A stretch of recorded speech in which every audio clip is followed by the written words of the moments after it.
Athens. On we went, passing rocky islands that lifted their massive weight out of a sea of sapphire. We were warned against going on shore because of the dengue fever. 100,000 men and women had died of it in the last few months, so we were told. The quays seemed in no way depopulated, however. Money changers were sitting at their seats all along the pavement, and dark, shifty-looking men were thronging the curbs. Men who looked as if the exigencies of circumstance had long since taught them to disregard the demands of prudence. Let each day suffice for itself. It was enough for them to be alive and to be planning roguery, diverting meanwhile their itching fingers with strings of amber beads. We went by train to Athens.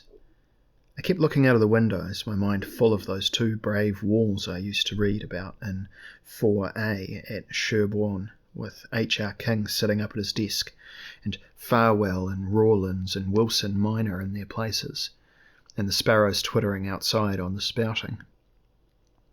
In the sunshine, lying bright on a piece of foolscap paper, crumpled up into a ball near the basket in the corner. After walking for some time through modern Athens, we came to the ruins of the Hellenistic temple of Olympian Zeus. It was the first time in my life that I had seen classical columns standing as they had been originally placed. The level space where these ruins rose was open to the public. A man could come to worship here at any hour of the day and none be the wiser. The columns were a reddish colour. I touched the exterior circumference of one of them, so symmetrically fluted. Again I was impressed by the stability of matter, impressed by the fact that the sand grains of the slave-cut stone could possibly have held together in so perfect an adjustment, their edges still fresh. One column lay on the ground, divided up into sections as it had originally been prepared.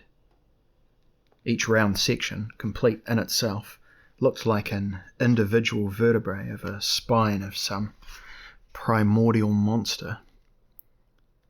Yet how polished, exact and civilized these monuments seemed in comparison with Stonehenge, the temple of our ancestors. Those stones at home in a foggy November afternoon appear like a group of giants bowed in sullen obedience to the burden of their hoar melancholy. I have seen them on such a day gather themselves close like shepherds, deaf ear to deaf ear, as the wind plays through them in preparation for yet another winter's night of the plain, far from the lamps of Salisbury.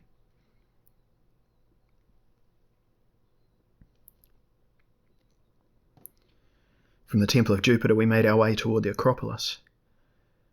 We had constantly got glimpses of it as we walked in the crowded thoroughfares below. I thought to go to it direct, and we went up a steep back street, which led us to a group of shabby wooden houses, such as on the outskirts of American towns would have been inhabited by Negroes. From one of these came a girl who, seeing us looking about uncertainly, volunteered to show us into the enclosure. We followed her through a backyard chicken run till we came to some tall iron railings. In one place the upright bars of these had been bent so that it was possible to slide one's body between them, which we did, and found ourselves standing not far from the Temple of Bacchus in the Acropolis precincts. I think what impressed me most was the actual smallness of the celebrated hill. It was certainly not so big as Ham Hill, and I venture to guess that High Cheldon is nearly as impressive. There is an odd chance about the selection of so modest an eminence to bear so much of the drama of our race.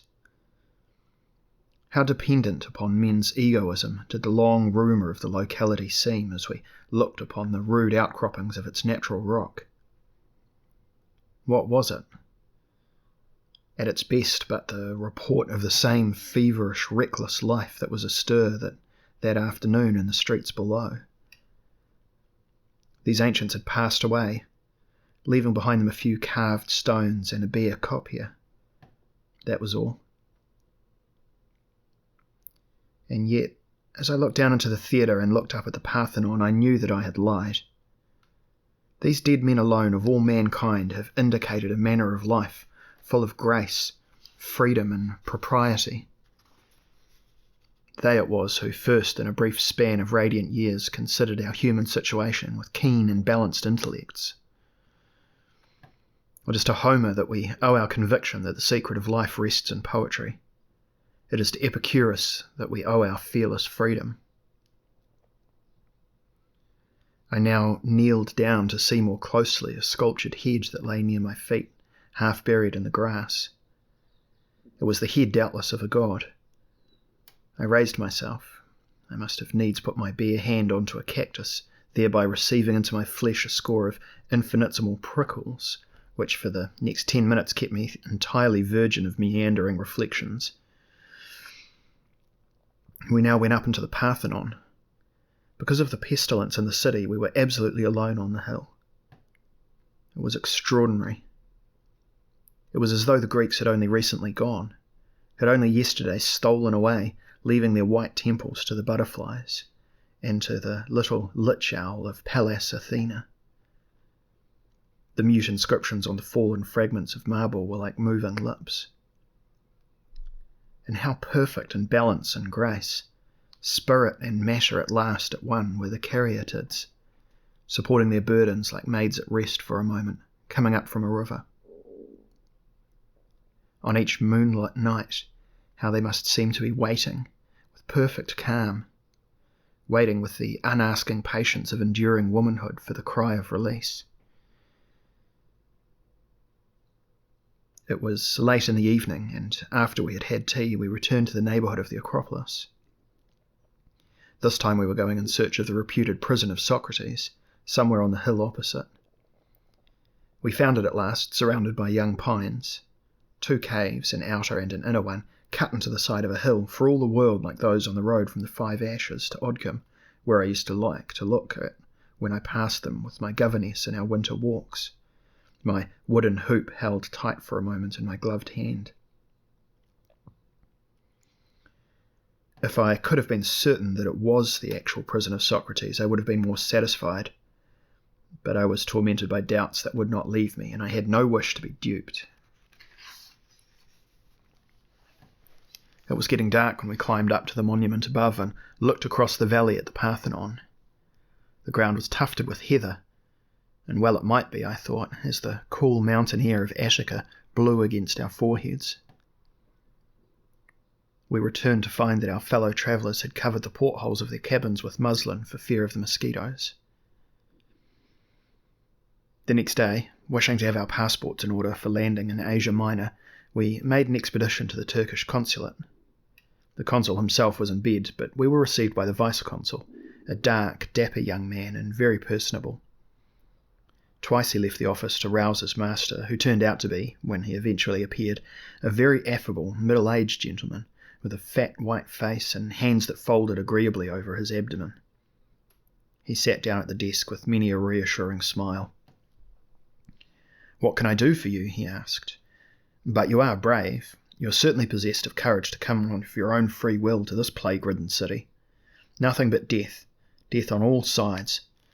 When I left Constantinople 3 months ago, I anticipated an official welcome, lighted rooms with women, wine, with words of courtesy showered upon me.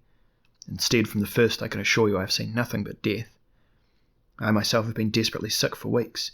The very air is contaminated. If I may venture once more to say so, I consider you show considerable temerity in so hazarding your lives. With me, of course, it is a matter of duty, but for you, who are free, Athens is the last place in the world for anyone to visit just now." Looking into his sensible, intelligent face, I began to feel no small apprehension. My brother Theodore had often told me that even in East Chalden it is possible to get sick on Monday, to be in bed on Tuesday, to be dead on Thursday, to be buried on Saturday, and all the talk over by Sunday. In Athens I thought this sequence might very well be accelerated, and I had no fancy to have my cheek rot against cold Greek clay. I'd rather, I thought, lie next to Betsy under the elder tree, where the celandines grow, and the gibcats sport. The consul now unexpectedly demanded a photograph to paste in his official album. Without that he could not set our passport right. I was looking through my wallet in a hopeless way when Miss Gregory caught sight of a photograph of my brother, ARP, the architect. "It will do," she whispered, and although I have no aptitude for deception, out it came. The genial Turk was entirely satisfied and set about gravely pasting the portrait into his scrapbook. With our passport put away in the breast pocket of my coat, we walked back to the boat. Our road took us by a small harbour filled with fishing smacks. They were brightly painted, and their tails shone in the sunlight. On the damp quay, my eye lit upon a tiny green crab advancing sideways. Its whole nature obviously concentrated upon getting back to an environment where it could more easily indulge its instinct for concealment. I saw it out of the corner of my eye as I walked along, chuckling with the entertainment of having so neatly overreached the console. Presently, something superstitious in my nature urged me to return and help the crab, green as a hayfield frog, out of its evil predicament. I stopped, hesitated, but eventually walked on. After all, if one turns back to go to the assistance of every paddling crab one sees, one would have no time at all for one's own affairs.